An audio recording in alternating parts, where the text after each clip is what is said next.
យក a បាទគុណនឹង delta x នៅ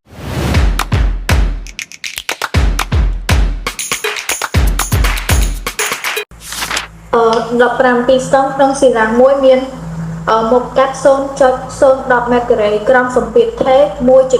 7.5 គុណដល់សីគុណ5ប៉ាស្កាល់ពីស្ទង់ផ្លាស់ទីបានប្រវែង 0.040 ម៉ែត្រគណនាកម្មនដែលបំពេញដោយពីស្ទង់បាទអរគុណអូនតោះអញ្ចឹងគណនាកម្មនដែលបំពេញដោយពីស្ទង់អូនណាបាទអញ្ចឹងយើងមើលក្រោមសម្ពាធថេមកក្រោមសម្ពាធថេពីម្សិលករណីពេថេបាទយើងបាននិយាយគ្នាពេថេ W យើងប្រើតាមរូបមន្តអីគេអូនបាទ W យើងអូនប្រើតាមរូបមន្តអីគេ W ស្មើអីអូនយ៉ងចាំង W ស្មើអីគេអូន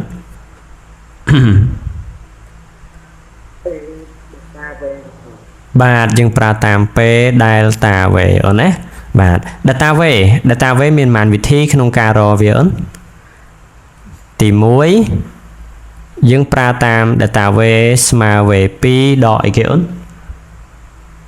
ដក V1 មិនចឹងហ៎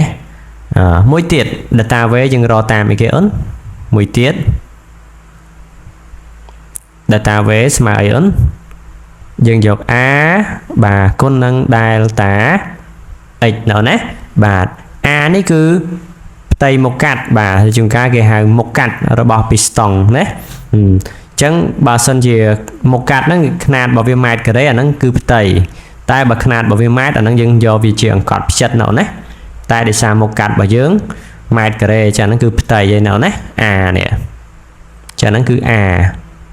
ដល់ពេលផ្លាស់ទីបានហ្នឹងអាហ្នឹងគឺប្រវែងបំលាស់ទី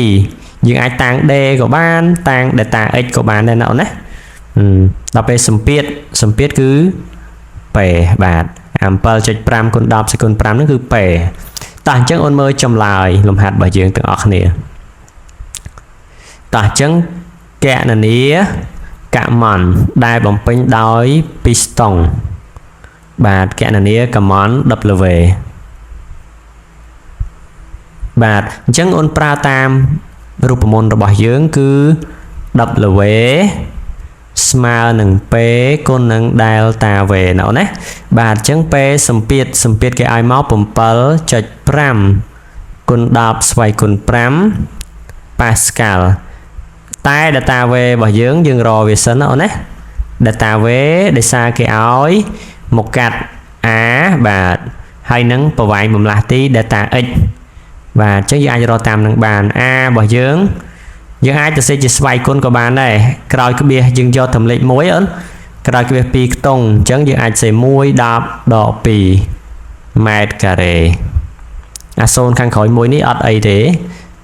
delta x ប្រវែងបំលាស់ទី 0.04 អញ្ចឹងបើទៅសេ4 10ស្វ័យគុណដក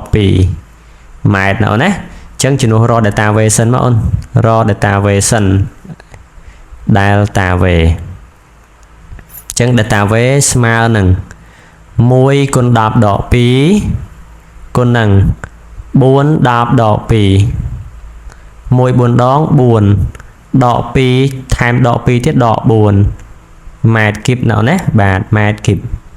តោះអញ្ចឹងយើងអាចជំនួសចូល W បានហើយបាទអញ្ចឹងគេបាន W ស្មើអីអូនតោះ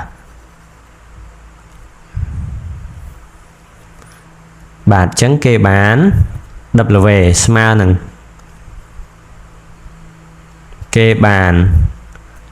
W ស្មើនឹងP បើយើងមិនមែនអូន P 7.5 គុណ10សេគុណ5ណា 7.5 10ស្វ័យគុណ5គុណនឹង delta V របស់យើង4 10ដក4អូនបាទ4គុណ10ដក4 10ដក4អញ្ចឹង 7.5 គុណនឹង4 4 5ដង20សិលីសូន20ត្រាទុក2 4 7ដង28 28នឹង2 30ណ៎ណាបាទ30ចាក់ខាងលើក្បៀស1ខ្ទង់អានេះកាត់1ខ្ទង់ដែរនៅសល់តែ30ទេណ៎ណា30គុណ10ស្វ័យគុណ5ដក4សល់1អញ្ចឹងយើងអាចដាក់300តែម្ដងក៏បានដែរអូនណា10សេគុណ1 10 10គុណ30 300 joule អ ចឹងដូចនេះ command W ស្មើ300 joule គូឃើញផ្ញើមកតែយ៉ងចាងមួយផ្ញើមកគ្រូ homework អាហ្នឹងក៏ពិត homework តើបាទយ៉ងចាងឃើញប៉ុណ្ណឹងឯអូន check មើលគូឃើញដូចម៉េចប៉ុណ្ណឹងប្រហែលប៉ុណ្ណឹងដែរអូខេ very good បាទ300 joule ណា